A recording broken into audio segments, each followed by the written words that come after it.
Soal putusan MK yang banyak diperdebatkan pakar ahli tata negara, menurut Pak Ahok sendiri gimana? Nah, saya kira ya, secara hukum konstitusi, MK memang nggak bisa banding ya. Putusan dia itu adalah mutlak. Walaupun secara kita berpikir, mungkin hanya secara etika lah, secara moral gitu ya. Dia ngambil kerjaannya DPR dong. Kan coba lihat putusan-putusan dia yang lain. Selalu dikembalikan, saya pada DPR juga bareng, pernah di badan legislasi juga. Semua putusan MK membatalkan atau menambahkan itu harus diselesaikan oleh DPR. Kira-kira gitu kan. Tapi putusan kali ini kan boleh nggak? Boleh-boleh aja. Dia yang maha kuasa kok untuk konstitusi kok. Tapi secara etika saya pikir ya, secara aturan kan kita udah punya porsi masing-masing nih. Legislatif ya salah satu ya legislasi.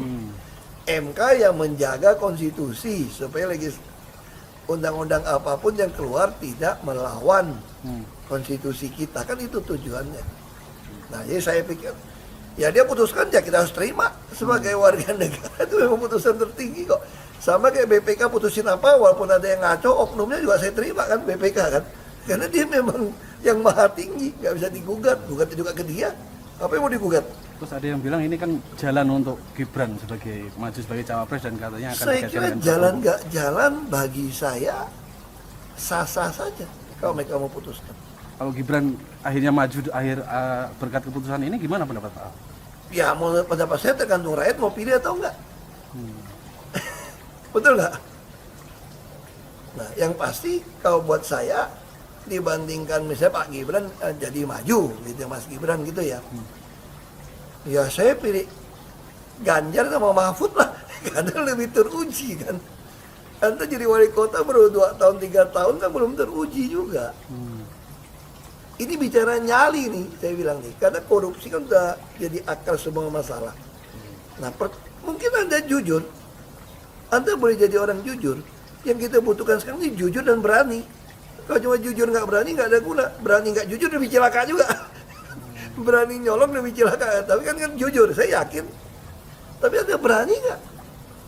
Dan Mas Gibran belum terlalu berpengalaman menghadapi berbagai macam. Nah, jadi kalau Ibu Mega selalu ngomong begini, kalau saya ketemu ngomong, kenapa beliau bisa pilih Ganjar, kenapa bisa pilih saya maju ke DKI, tapi Pak Mahfud, beliau selalu katakan, ini urus negara loh, mau jadi presiden loh. Kalau Anda belum lengkap, belum pernah di legislatif, belum nasional ya maksud DPR, kan DPR kan belum ngerti nih, pemerintahan seperti apa. Anda belum pernah di eksekutif, yang tingkat provinsi, Anda nggak ngerti jadi presiden nanti. Ini bukan soal belajar-belajar, coba-coba loh. Ini negara dipertaruhkan untuk 2045. Kita kan mau mencapai 100 tahun ini mau jadi apa? Kalau coba-coba, ini negara sebentar lagi 300 juta penduduk kita. Mana boleh kita kasih orang coba-coba. Saya tidak meremehkan anak muda ya. Anak muda bisa lebih kreatif gitu ya. Tapi bicara tata negara, harus mengerti konstitusi. Anda bukan hanya untuk berani untuk maju. Kalau cuma berani maju, banyak bisa kita pilih orang berani maju. Tapi yang lengkap dengan track record, ini kan butuh waktu pembuktian. Saya tidak meremehkan orang muda.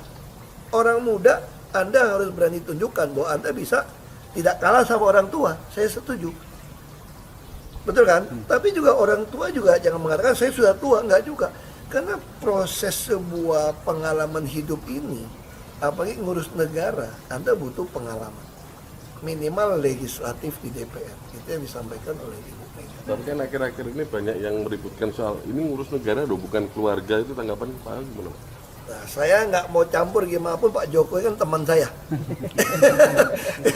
Ini teman, dan saya menganut satu filosofi begini ya.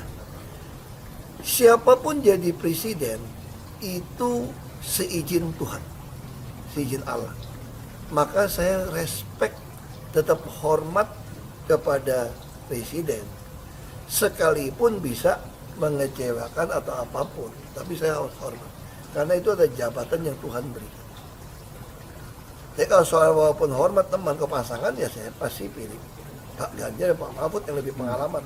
Saya tidak mau anak cucu saya harus nunggu sekian tahun lagi, kayak pengalaman Jakarta gitu kan, nunggu lagi mundur. Males sudah. Jadi kita nggak usah coba-coba deh. Udah jangan dengerin janji-janji manis orang, buktikan aja selama ini bagaimana. Nah Pak Ganjar kebetulan saya bukan satu partai, saya satu komisi dengan beda partai, tapi bisa sama. Artinya kan frekuensinya mirip lah ya. Baru bisa ketemu kan. Nah, kalau nggak kan nggak ketemu. Kalau kamu suka ngerokok, aku nggak kan pasti susah mau teman kita kira-kira gitu kan. Nah kita mesti chemistry-nya ada nyambung, baru bisa cocok gitu. Itu sih. Oke. Ya. Makasih. Makasih ya.